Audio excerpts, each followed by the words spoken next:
This live stream may contain content that could be perceived as shocking or offensive, but it is presented solely for educational purposes. Viewer discretion is advised. We strive to adhere to community guidelines, and any potentially sensitive material is shared with the intent of fostering understanding and learning.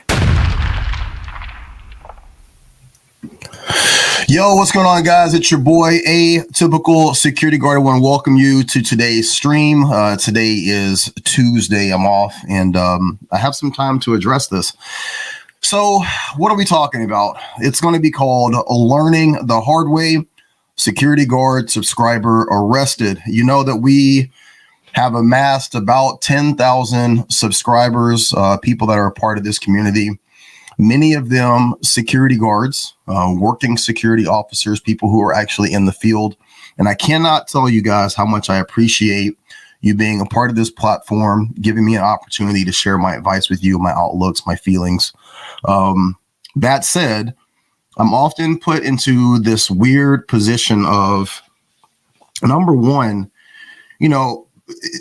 having this platform, which is open to anybody. Like, any of us can start a YouTube channel. Any of us can use this platform to kind of share our views on the industry, on anything. And that's an amazing thing. But there's also a responsibility. One of the responsibilities that I feel that I have as not just a security guard or an educator, but as an adult man, as an older man, is to sometimes protect people from themselves. So one of our loyal subscribers, one of the people that, really rise for this channel, and I really appreciate that. I cannot tell you that enough. This person, although they, I think, have great intention, and although I think that they often mean well, and I understand where they're coming from, our views on how we approach private security, how we approach dealing with people, it's generally 180 degrees, right? At the core of what this person is wanting to accomplish, what they're wanting to do in the industry, it aligns with what I want and what most of you want. It's the application of how they do that. And this is something that I have seen over the past 3 years of having this channel, where when we're having these discussions about interacting with people, when we're having these discussions about carrying out your duties, working in security, there's a disconnect. And I think that oftentimes the disconnect is what we want, what we think is right, what is oftentimes the morally right thing to do, the ethically right thing to do, and how that plays out in real time and how that plays out legally or in terms of liability. A lot of times, you guys are arguing with me on some of these issues that are going to come up in the situation that we're going to be talking about today. So I will not be using this person's name. I will not be sharing any information that I feel is incriminating in any way. Legal disclaimer, I am not in the possession of, nor do I have any video to the contrary of anything that has been said. I am not an attorney. I'm sharing my information just from my personal viewpoint, and I have nothing to do with this case other than the fact that I'm aware of what happened with this subscriber. So I am solely just offering my viewpoint, okay? I have no knowledge of anything else, and anything that I say about anything that might have preceded the videos that I show, it's purely hypothetical, okay? So let's just say that. So the sequence of events, how did things go down? You guys know, if you were watching this channel on Sunday, I had 3 different live streams. I interviewed a subscriber, security officer, security professional out of Puerto Rico. I interviewed a professional out of the state of Georgia. I even interviewed a trans security officer here in Portland who offered their perspective on what they see here in this area working in security. And this subscriber, this person who has been a loyal follower of this channel, continually reaches out to me all the time and asks, hey, when are you going to put me on the stream? When are you going to put me on the stream? When can I come on? When will you interview me? And although I've always wanted to get this person's opinion, and although I've always wanted to put them on the stream, I'm going to be 100% transparent and honest with you guys. I have always been a little hesitant and somewhat nervous to put this person on a live stream because I've been afraid that they might say something or they might reference something that could be used against them down the road. I just had that feeling, right? So on Sunday, I had some time and I needed to talk to this person and I wanted to have this conversation with this person. So what I did was have a stream with them that I did not upload, but I recorded. I did not upload it directly via the live stream because I wanted to make sure that I had time to reflect on what was said during the conversation and make sure that this person didn't say anything to put themselves in a bad light. It also gave me an opportunity to share some kind of insights into how I see this person carrying themselves and how I see this person operating in security. And I thought that it was important for me to have time to talk to them about kind of being careful. So what I'm going to show you guys is probably part of the last 5 minutes of our interaction. I think this video is maybe 2 minutes long. It's pretty short, but I have hidden this person's face. You're going to hear a little bit of them in the background, but what you're going to hear is a conversation that I had with this person hours, literally hours before they got into the altercation that led to them getting arrested. So stand by. Yeah, I mean to cut you off. There's a lot of people out there, especially in Philadelphia, like those criminals in Philadelphia. It doesn't matter if they steal, they rape, they kill, or even homeless people. They all got one thing in common. Every one of them is opportunists.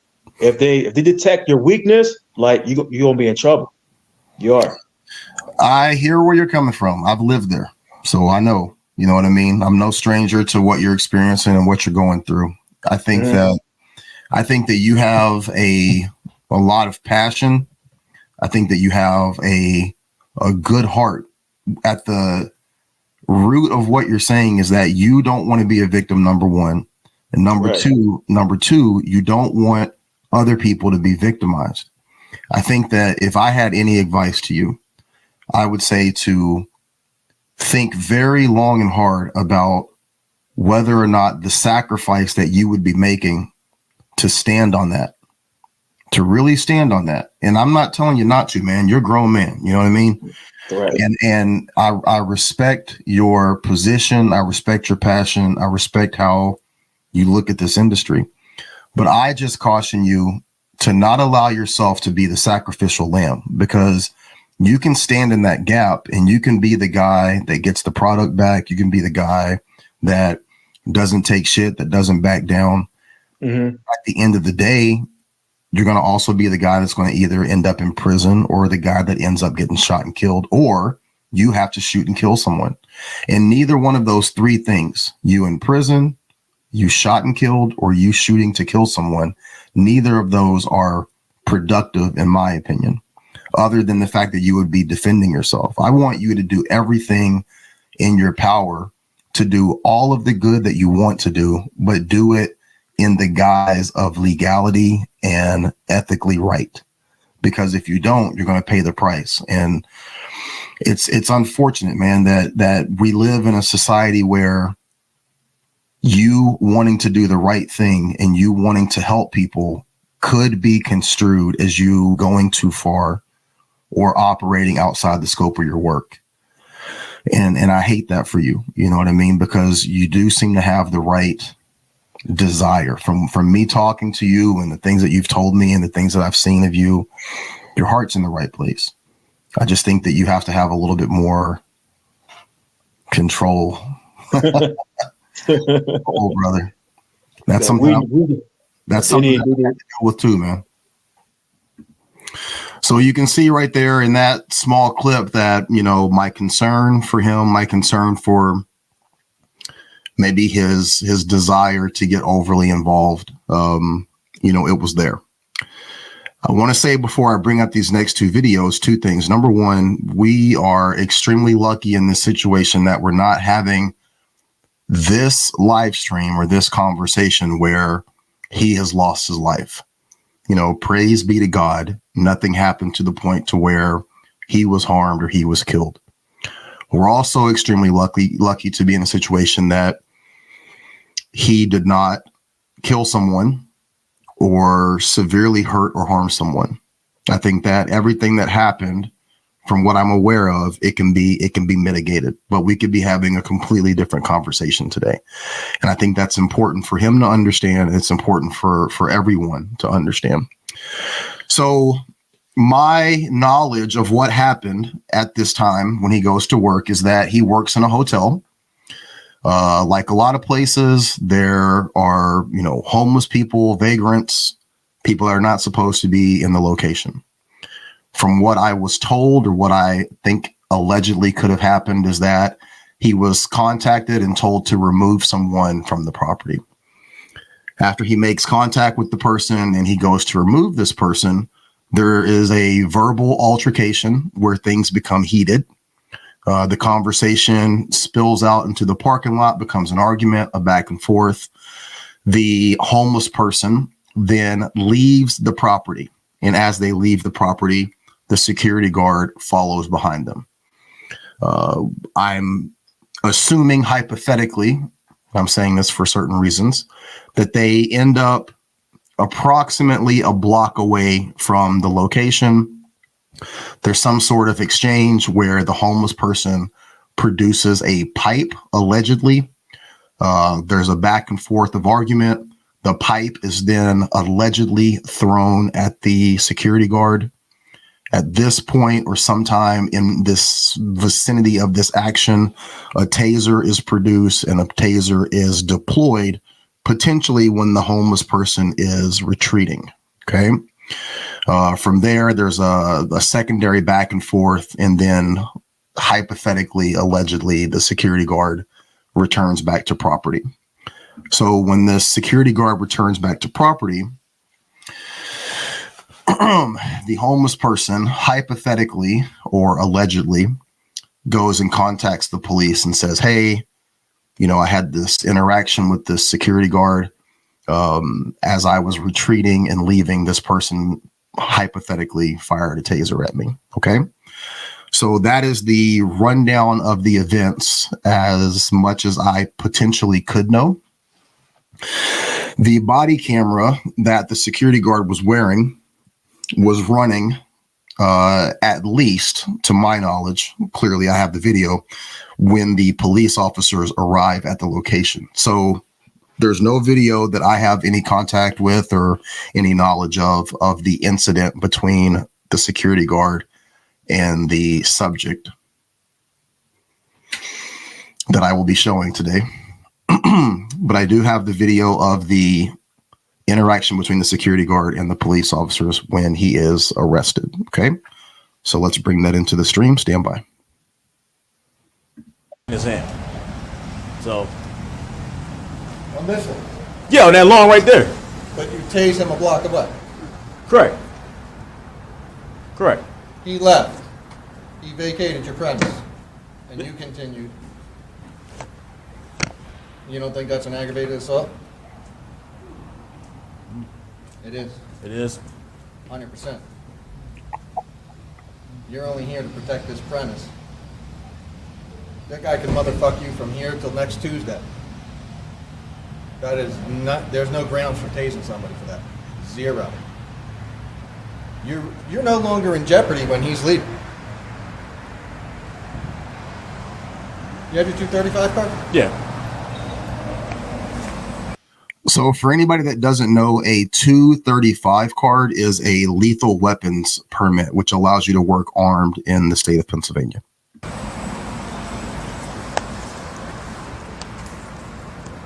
many firearms do you have on you? No, just this one. And that one? No, that's a taser.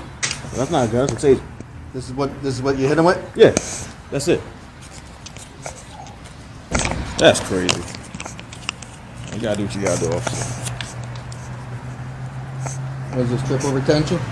Yeah.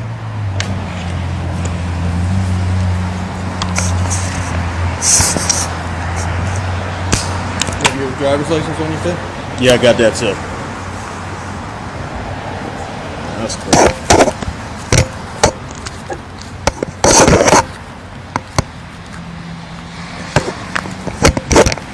There you go.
Tell him you're going to need relief here.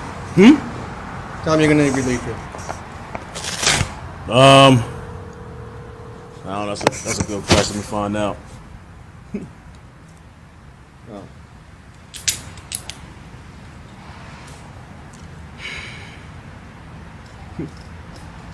I'm going to use yours. Keep it comfortable. All right. So he is at this point being placed in handcuffs. This is unbelievable.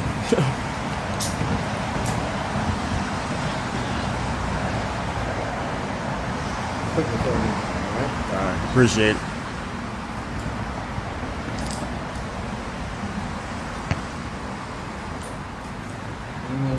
All right. All right. Well, I'm not gonna fight you, argue with you, man. If at any time the detective clears you of it, which could happen after he interviews the individual. Mm-hmm. Like I said, it could happen, but his version of what went down, your version of what went down, you're only here to protect this property. Once you leave this property and chase him down, shoot him in the back of the taser, that's the end of that. You can go in the back of the van. All right. All weapons are secure, right? Yeah.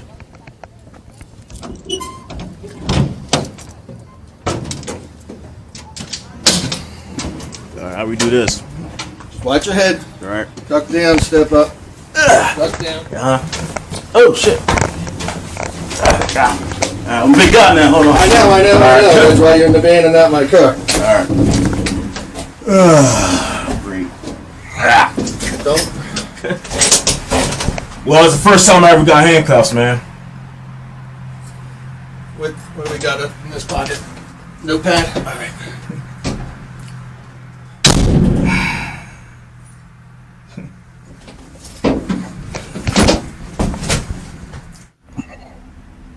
I'm gonna undo that. I'm gonna undo the straps on your vest so it's not riding up on your face like that. All right, appreciate that too. That is unbelievable.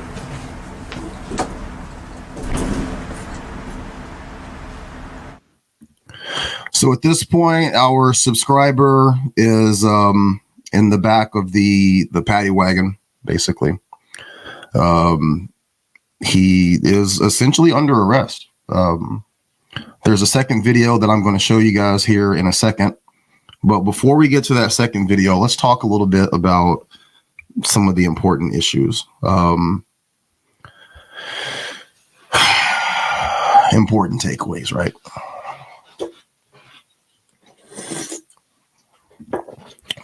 I keep telling you guys about this shit. Keep in mind that this is the same person that I had a conversation with, 5 hours beforehand, literally about this. The most important thing in our profession is that we have to exhibit self-control. There's so many different aspects of this one particular situation where I'm talking to you, officer, where you lost self-control.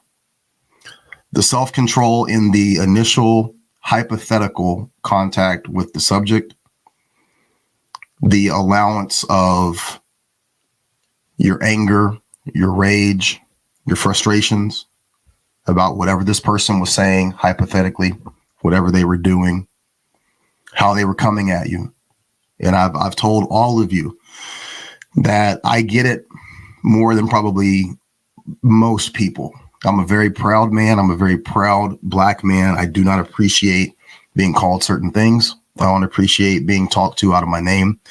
I don't appreciate people testing my manhood. But in this job, we have to exhibit self-control. There's no tolerance for it, right? And oftentimes what people are able to do, the same people that know that they can't take you in a fair one. They know that they can't beat your ass. They know that they can't, talk circumstances because they're homeless. What are they going to say to you? What are they going to say to you about how you live your life and the decisions that you make? They're homeless and they're on the fucking street, right? They can't do anything to you in 99.9% of any aspect of conversation. But the one thing that they can do is goat you into a situation to potentially get you to act out of sorts. And that at the very least can cost you your job. And to them, that's a win. If they can get you to lose your job, that is good enough for them. If they can get you arrested or if they can get a lawsuit out of it, that's even better. So you have to always maintain that level of self-control over how you respond to these people, but then self-control in talking to the police. If you're being interviewed by a police officer, especially in a situation like this, they're not there to help you. They're gathering information, and it's information that's going to be used against you. As security guards, there is pertinent information that you have to give to the police. Your name, your state number, the name of the company that you work for, your supervisors, all of that information. The details about what happened, the details about what you did, where you were, all of that is something that needs to be discussed with your attorney, in my opinion. I'm not giving legal advice, but I'm giving general advice that having a conversation about where you were when you potentially deployed a taser, where you potentially got into a certain situation, whether you could have been justified or not justified. I don't think that's a conversation you should be having at that moment without legal representation. I don't think it helps you. Okay. The second thing is to stay within the scope of your work and your post orders, right? That's property. You're enforcing property rights. You're keeping the peace within the confines of the four walls of that building. You have a certain level of authority. You have a certain level of scope of what you're supposed to be doing. But aside from that, it's not your responsibility. It's not your responsibility to enforce any sort of justice on the homeless person that was potentially trespassing or, doing something nefarious, right? That's outside the scope of your work. Being on a public street, a public sidewalk, a block, 2 blocks away, not within the scope of your work. And it's very difficult to argue that there's any reason why you needed to be in that situation. And again, that's all very objective, viewpoints of things that it's going to be very difficult for you or your company to argue, in your behalf or on your behalf. So please stay within the scope of your work and don't overdo it. We spoke about this, right? I understand your position. I understand the position of a lot of security guards. We see so much shit that is not right. I get it. We see people that aren't being held accountable. We see people that are getting away with everything. We see people that are just allowed to be the worst common denominator in society. And it's not right. And I agree with you. But we can't take it upon ourselves to stand in that gap. We're not Batman. And this isn't a movie. This is real life. And if you take it upon yourself to go out there and regulate, these are the consequences that you could suffer, right? The next thing would be in any situation where it goes south.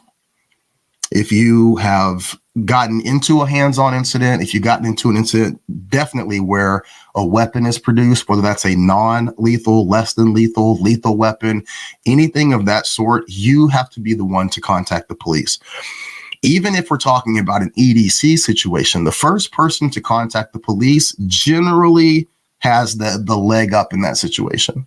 But you as a professional, you as a certified security guard, that should go without saying, and that should be protocol. You should be the one contacting the police. Now, I don't know from the body camera footage if you're the one that made that phone call. I'm assuming it was the other guy, right? You want to make sure that you're contacting the police and you are leading with your professionalism, what happened in your side of the story in terms of the pertinent information. Don't incriminate yourself, okay? The last thing, second to last thing, understand the consequences of your actions before you engage. Like I told you on the video, on the podcast, before you went to work that night, you're a grown man. I'm giving you my opinion. I'm telling you what I think is best based on my experience in security and my experience as a man who's almost 50 years old. Like, I've made some stupid mistakes, right? But know the consequences. If you're willing to stand on it and you're willing to stand on what comes with that, then so be it. But also understand that any actions that you take, specifically actions like this, they're going to have an effect on the entire industry. If that video that might or might not exist were to ever hit media, that would be a very bad look for private security. Okay. And you have to understand that your actions, they don't just affect you, they affect your company, they affect private security there, and they affect private security all across the country. Last but not least, body cameras, body cameras, body cameras. How many times do I keep telling you guys about these goddamn body cameras? 90% of what you're capturing is you incriminating yourself in some way or another. I didn't hear it in the interaction with the police officer, but I am going to assume, since they took everything else off of your body, that maybe they told you do not delete what's on your body camera. If that directive was given to you and they investigate and they look at what's on your body camera, you have provided them all the rope needed to hang you. And this is why I tell you guys all the time, do not utilize these body cameras. The idea around all of the equipment that we have available to us, you know, Sean on the Security Investigation and Leadership channel the other day was talking about security companies that have like light bars and you know, sirens and things like that. If you put them there, they're going to be used. There's no way that you can write a policy that says not to use these light bars. There's no way that you can write a policy that says don't use these sirens. You can't write a policy that says don't roll code 3. People are going to do it. If it's there, they're going to use it. And it's the same thing with these body cameras. The desire and the appeal of turning that body camera on when you're about to interact with someone, knowing that more than likely either they're going to turn up or you're going to turn up, and then have that footage to upload somewhere, it's too great of an appeal. So by not having those body cameras on you, that's one less thing that you have to worry about in terms of you putting yourself in a bad situation. And I've talked about body cameras, you know, at length about how dangerous that is for private security companies. Now, if your company requires that you do that, that's a different thing. And you have to make the decision if that's what you want to do in terms of where you're working. But private ownership of these body cameras and utilizing them in these situations is only putting you guys in a bad position. Okay.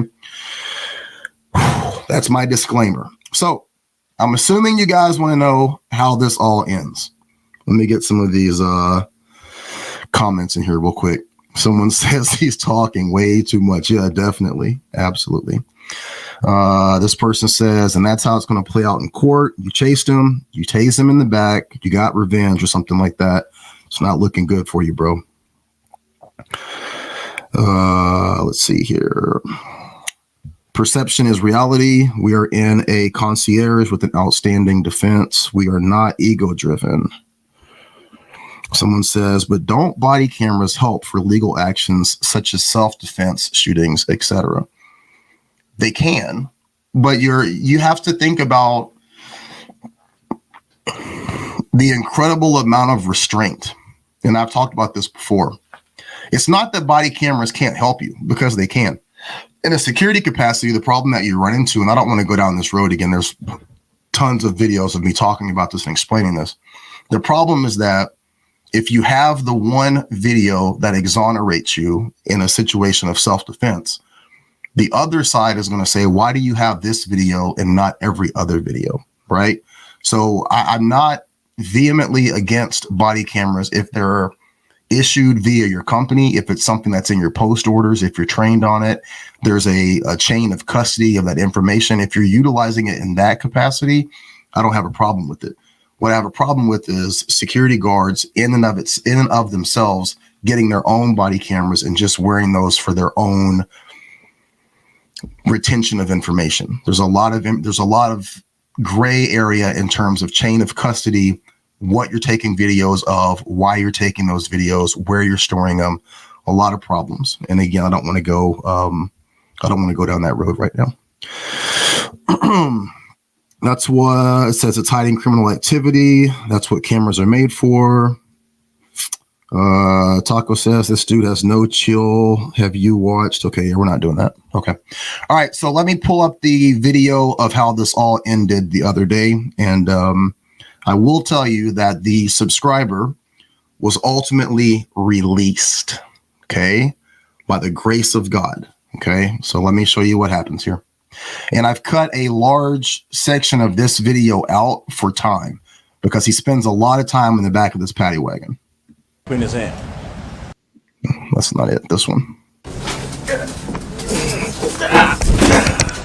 All right. Lower body.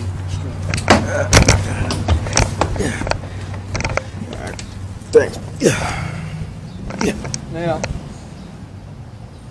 bottom line is, Mhm. the only reason you're getting out of these is because I fucked up. I mean, that's the honest truth. All right. Has nothing to do with your actions, Mm-hmm. my actions. It has everything to do with fucking not properly hitting the button to record our conversation.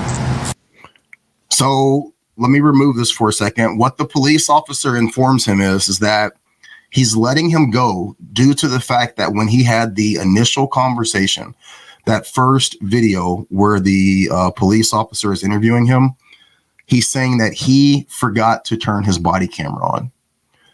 So since the police officer did not record the initial conversation, I'm assuming that this is per policy of the Philadelphia Police Department, that there's something there in terms of whether or not he maybe let him know that he was under arrest. I didn't see him read his Miranda rights to him, but he asks him all these questions, basically allows him to incriminate himself, and then he places him under arrest. I did not hear him say you're under arrest.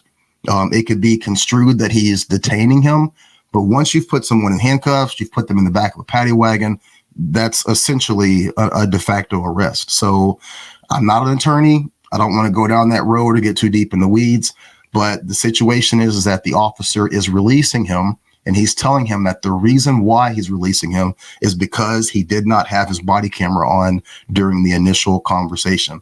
I'm going to bring this back up. I'm going to rewind that. Has nothing to do with your actions, Mm-hmm. my actions. It has everything to do with fucking not properly hitting the button to record our conversation. So, Nah, the rod. No, You the don't paddy get- wagon. Yeah, the paddy wagon was enough for me, man. you don't get the taser back. I got to take that because fired it in the streets. So he's keeping the taser. I'm not sure exactly why. So that's going to be investigate object. Oh yeah, thanks. Then, No, Yeah, no, that's it. yeah, it's fine. yes. So you get back all your gear, all your equipment, But the taser, everything but the taser. everything but the taser. Just deployed it on the street.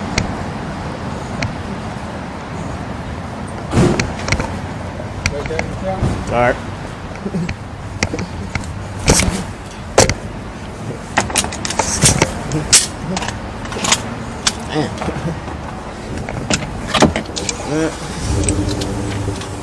All right, thanks. Future reference. Yes, sir. They leave the grounds. It's done. Gotcha. Cop says for future reference, they leave the grounds. It's done. One more time for the people in the back.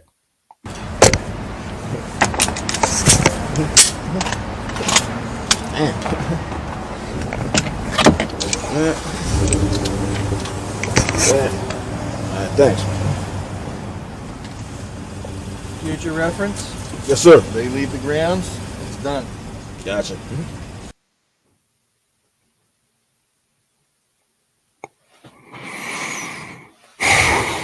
So if you're not aware, the minimum for aggravated assault in Pennsylvania is, I think, 2 years, 18 months, maybe.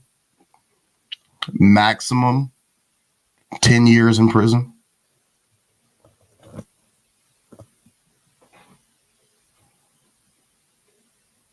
Is it worth it? I really need you guys to ask yourself that. Is it worth it to get your point across to a crackhead, to a tweaker, to a piece of shit that doesn't give a fuck? Is it worth giving up 18 months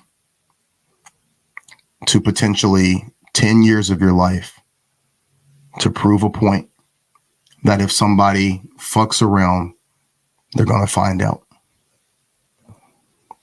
I can't answer that for you guys, okay? I can come on here. I can share with you information. I can try my absolute best to get across to you in every way possible. I've tried to be funny. I've tried to be direct. I've tried to come at you guys with a empathetic heart. I've shared my own experiences. I've brought police officers on here. I've interviewed a Navy SEAL. I've talked to anybody and everybody, because at the end of the day, this industry, it has so much potential. And honestly, it's changed my life. It's made me a better person. It's given me a decent, living over the last couple of years. It's gave me some great experiences, right? So a lot of positive things that have come from working in private security. But if you guys refuse to listen to the information that I'm putting before you, I can't help you. The guy that I work for, my mentor, my friend, a man who's been like a father to me over the last couple of years, he always says, I need you to be honest and direct and truthful with me. And if you do those things, I can help you. There's no situation that I can't offer my assistance. But if you don't do those things, I can't help you. Guys, if you don't listen to basic common sense, if you don't listen to basic breakdowns of how society is working, how, these things are looked at from a stance of optics, I can't help you. And I am trying to help. At the end of the day, I'm trying to help. Okay. So, guys, let me get these last couple of comments in here.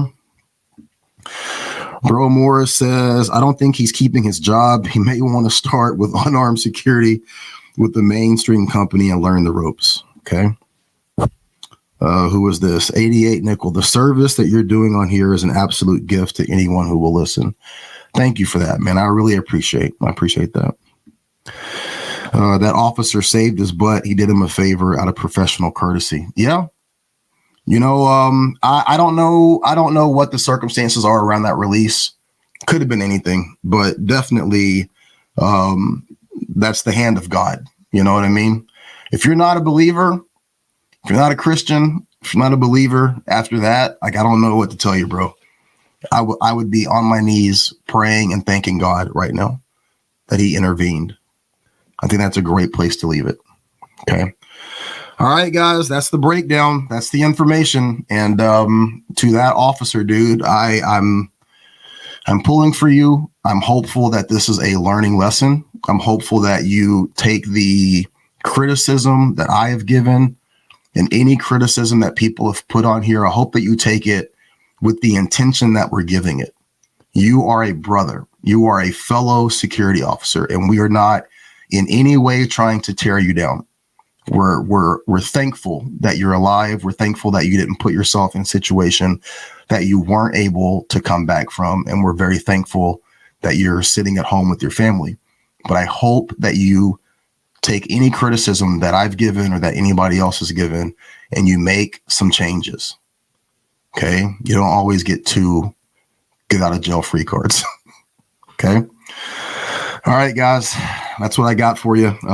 Any thoughts, any questions, any comments, feel free to put those in the comment section once this goes up. And as always, man, I appreciate you guys being here, being a part of what we're doing. Please share this video. If you only share one video, share this one. Please share it with the people that you work with, that are in your circles, that are in security. You guys all know you have guys on your team that they need to see this and see what could potentially happen. All right. All right. You guys be good. Be great.